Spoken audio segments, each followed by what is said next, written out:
Bon, je viens de changer manuellement le filament sur la P1S. Franchement, ça se fait assez bien, c'est plutôt cool. Là, je teste le marbre, parce que maintenant, je suis dans la phase finale du design avec les productions, donc je vais essayer avec chaque type de filament. Sachant qu'au final, à la sortie, il n'y aura probablement pas la version Galaxy, puisqu'en fait, je me rends compte que j'en ai quasiment plus. J'ai à mon avis, j'en ai de quoi en faire un, peut-être deux. Et là, j'ai pas très envie de refaire une commande Bamboo Lab, j'ai déjà 50 filaments, et surtout, ça mettra plus d'une semaine à arriver, il y a les frais de port. Donc bon, je pense qu'à la sortie, il y aura noir mat, blanc mat, marbre, et ce sera déjà bien, et après, je referai une commande et je mettrai du Galaxy. En tout cas, là, ce que je fais, c'est que sur la A1, vous voyez, le rouleau, il est quasiment fini. Voilà. Là, je vais finir ce rouleau en lançant un support. Je pense qu'il n'y en aura pas assez pour le support, du coup, l'imprimante, elle va s'arrêter. Mais directement, je vais changer le rouleau en mettant un plein.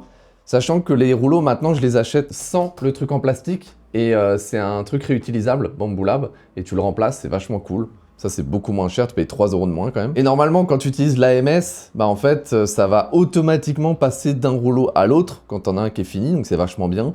Mais vu que là, l'AMS, pour l'instant, elle est hors service, parce que j'ai pas de tube PTFE assez long, ils arrivent demain, et bah, je vais juste le faire à la main, c'est pas grave si l'impression est pas parfaite, de toute façon, c'est pas ce que je teste là. J'aimerais juste que la A1, là, elle arrive à imprimer le support. Parce que le support style aéro, elle y arrive pas. Ça fait 2 fois que j'essaie de l'imprimer, 2 fois ça casse ici. Donc on va voir, là j'ai changé des settings et surtout j'ai rechangé un petit peu le design. Ça c'est la nouvelle version que du coup j'ai refait avec la nouvelle inclinaison, sauf que j'ai pas respecté la taille des trous, ils sont légèrement plus gros. Et en fait j'aime un peu moins. Donc là j'ai refait un nouveau design en rétrécissant un petit peu les trous. C'est ce que je vais tester ici. Donc je vais l'imprimer avec le PLA mat blanc sur la A1, le PLA marbre sur la P1S. Et voilà, aujourd'hui ça va être que ça. Hein. Le but c'est d'avoir... peut-être à la fin de journée, j'espère, chaque version du support imprimée sur les 2 imprimantes. Et comme ça, j'aurai tous les paramètres enregistrés sur Orca Slicer.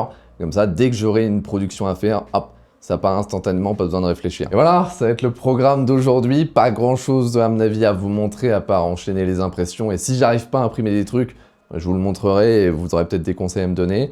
Mais globalement, ça va être ça. À partir de demain, à mon avis, par contre, il va falloir que je commence à gérer un peu les packaging, que je m'entraîne à les faire pour voir si ça marche bien, que j'installe aussi l'étiqueteuse, voir si elle marche. Donc on arrive sur la phase finale. Si aujourd'hui, j'en parlerai peut-être, je vais configurer ShipStation. ShipStation, c'est un truc qui permet de regrouper toutes tes plateformes d'e-commerce et de gérer les envois avec toutes. Comme ça, si jamais, là pour l'instant, je fais que sur ctcshop.fr, mais si après je veux faire sur Etsy, sur Amazon, sur X, j'en sais rien, j'invente des trucs, mais tout passe par ShipStation. Quasiment tout le monde utilise ça aujourd'hui, donc il va falloir que je configure, ça a l'air assez complexe quand même, donc ça va me prendre un petit peu de temps. Mais voilà, je vais faire ça cet après-midi. Bon, c'est pas une super journée puisque je ne peux plus utiliser ma deuxième caméra qu'un Sony ZV-E10, puisqu'en fait la carte SD, elle est restée coincée dedans et du coup, bon bah, j'ai réussi à la retirer. Sauf que j'ai dû tirer comme un porc et du coup, le lecteur SD dans le ZV-E10 ne fonctionne plus. Donc, pour l'instant, je ne pourrai plus l'utiliser. C'est ma faute un petit peu, puisque j'aurais pas dû tirer dessus comme un débile.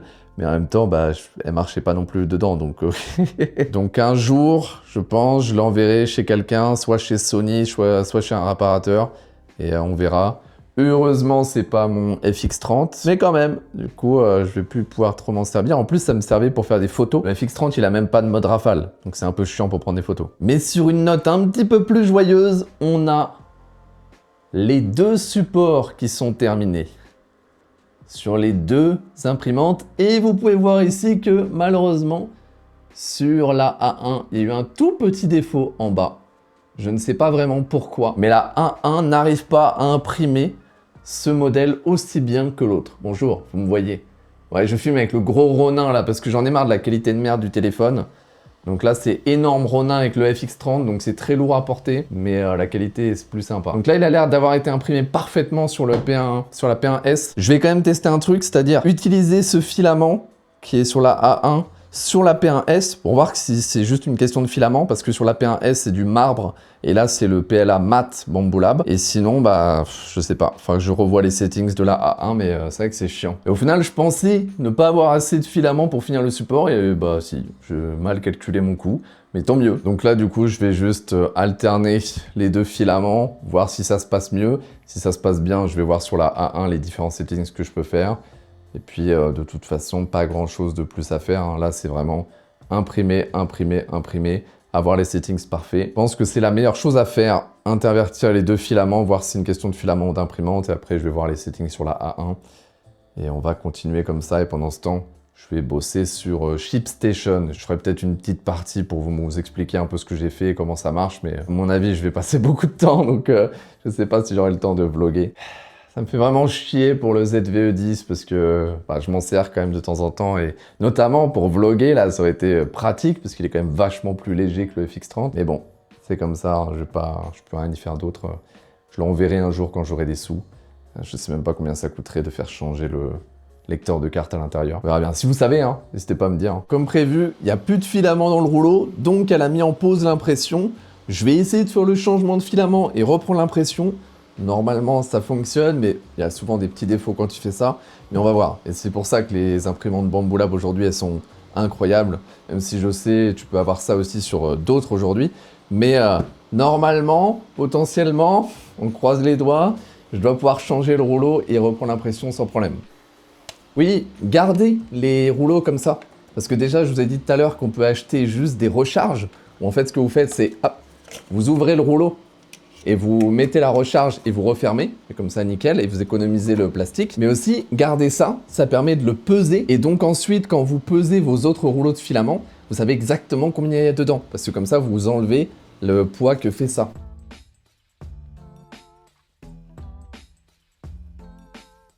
La manipulation, normalement, elle est très simple. Vous poussez le filament jusqu'en butée, vous appuyez sur filament chargé, reprendre, et théoriquement, ça devrait reprendre.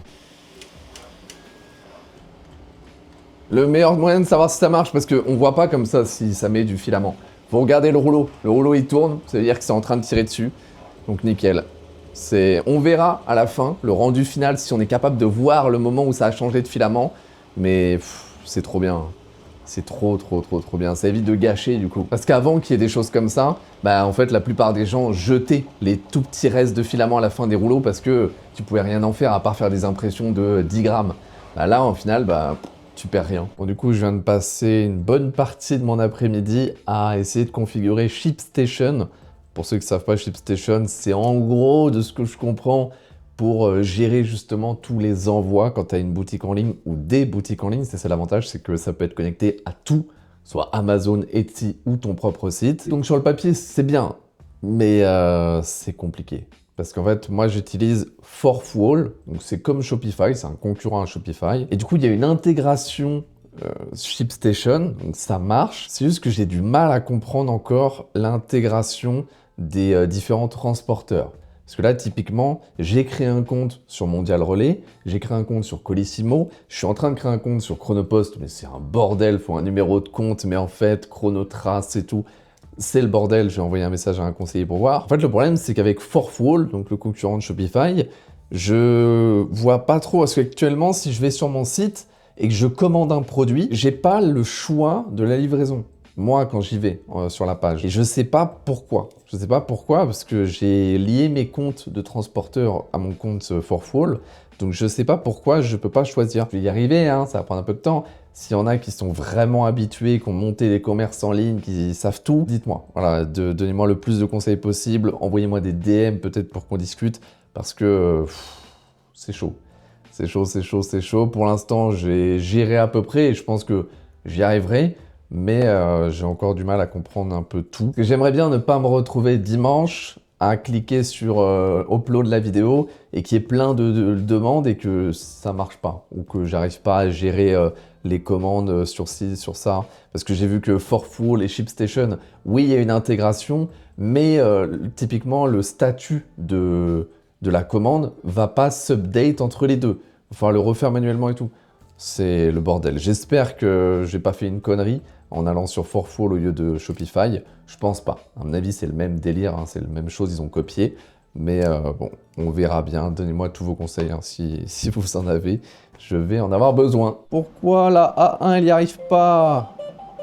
Oui, bah j'ai compris que t'as fini, mais pourquoi t'y arrives pas? Dis-moi pourquoi? Qu'est-ce que tu veux? Bon, j'ai pas mis le PLA marbre comme j'avais dit. Je veux d'abord finir sur la P1S, voir ce que ça donne. Mais après, je vais swapper le filament par autre chose et voir si c'est vraiment le filament ou si c'est la A1. Mais en vrai, j'ai swappé, j'ai mis le nouveau rouleau.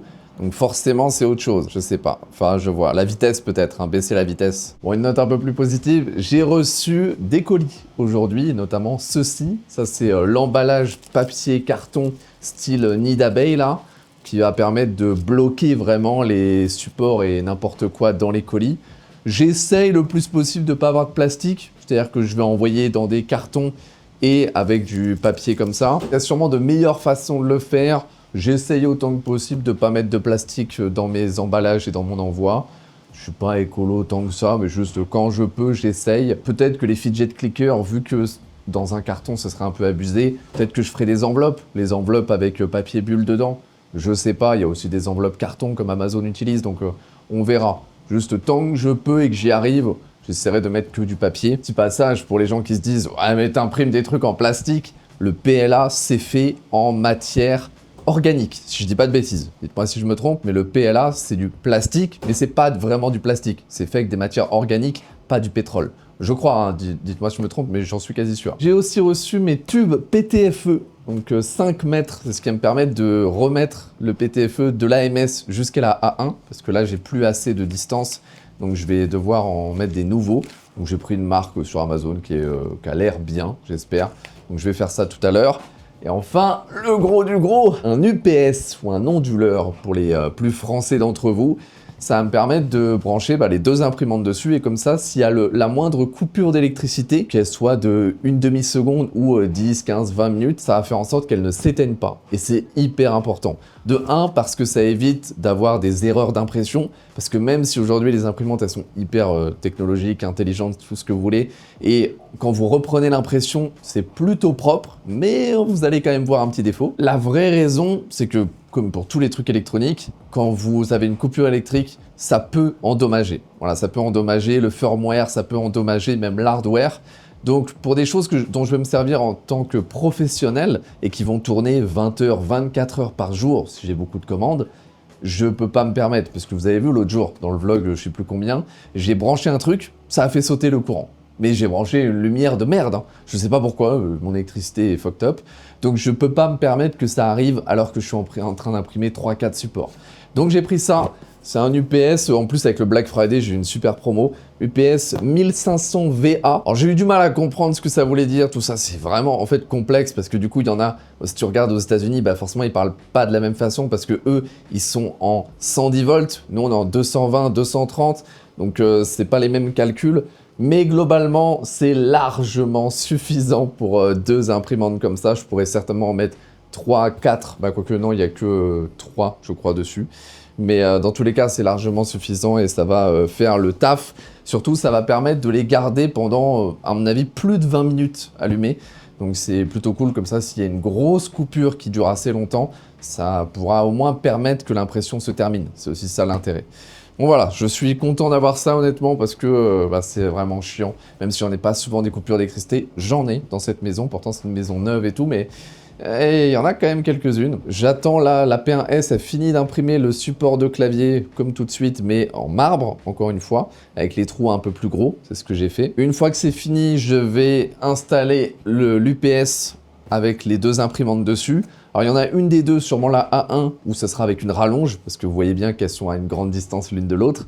Donc je vais mettre l'UPS à côté de la P1S, et il y aura une rallonge qui va de la A1 à l'UPS, hein, c'est pas grave, hein. Une rallonge, et surtout une rallonge de qualité, c'est pas un problème. Ensuite, je vais installer l'AMS avec les nouveaux tubes PTFE, et je pense que ça va être tout pour aujourd'hui, hein. Je vais continuer à lancer des impressions de support. Je vais essayer de relancer une impression sur la A1 avec le support comme ça en nid d'abeille. J'espère qu'elle va y arriver parce que c'est chiant. Mais je sais qu'elle a déjà réussi, donc ça qui m'étonne. J'ai rien changé, c'est ça que je comprends pas. C'est les mêmes paramètres qu'avant, le même type de filament qu'avant, du PLA mat. Je sais pas pourquoi elle y arrive pas. Je vais essayer de réduire la vitesse. Voilà, ça m'embête parce que ces imprimantes, elles sont faites pour aller un peu vite. Mais bon, si ça peut permettre de résoudre le problème, et si vous avez peut-être des hypothèses sur pourquoi ça casse, Je sais pas. Pour moi, je vois que la vitesse. Alors là, je viens de faire un étalonnage des vibrations. Peut-être, même si je l'ai fait quand même beaucoup de fois sur cette machine et à cet endroit, donc ça devrait pas changer. Mais j'en ai quand même refait un au cas où.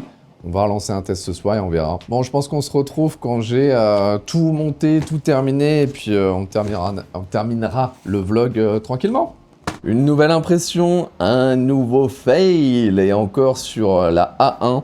Je pense du coup que c'est dû au fait que ce soit une imprimante dit bed slinger. Donc bed slinger, ça veut dire que c'est le lit qui bouge et pas la partie haute comme la P1S, parce que c'est toujours sur ce mur-là, ou quasiment toujours sur ce mur-là que ça merde, quoi. Et du coup, je sais pas pourquoi. Là, j'ai vraiment baissé la vitesse, et ça le fait toujours, donc je sais pas exactement. Il va falloir trouver une solution, parce que je vais pas imprimer que avec la P1S. En plus, elle arrivait à imprimer ce genre de truc avant. Bon, j'ai installé l'UPS, là. Le problème, c'est que du coup, j'ai relancé les impressions comme un débile, donc je peux pas le brancher pour l'instant. Bah, je l'ai branché, mais j'ai pas mis les imprimantes dessus. Donc on verra ça demain, en vrai, je pense que je vais pas m'embêter là. Je pense que je vais m'arrêter là, en vrai, je vais juste continuer à essayer de lancer des impressions avec la A1 jusqu'à avoir un bon résultat. De toute façon, il est quand même déjà tard, donc je vais en faire, à mon avis, une, en espérant que ça marche. Moi, je vous dis à demain, abonnez-vous, likez, partagez, faites tout ce que vous voulez. Et voilà, donnez-moi des conseils surtout, que ce soit pour l'impression sur la A1 ou pour ShipStation, envoyer des trucs et tout. Voilà, donnez-moi un max de conseils.